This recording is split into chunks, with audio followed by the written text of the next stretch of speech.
Colonel Garma. Can you confirm this, Mr. President? Hindi ako tumatawag ng pulis. Bahay? Yung sabi niya doon sa bahay? Hindi ko pinapupunta ng... Before you, May 2016, Mr. President. I do not remember Calling her. Calling her.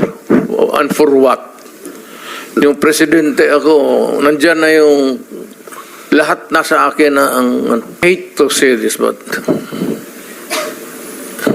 nagsisinungaling yung gagang yun. Bakit ako mamili ng Iglesia ni Cristo? Di, yung mga aglipay pati isali ko na lang. Yung Mormons.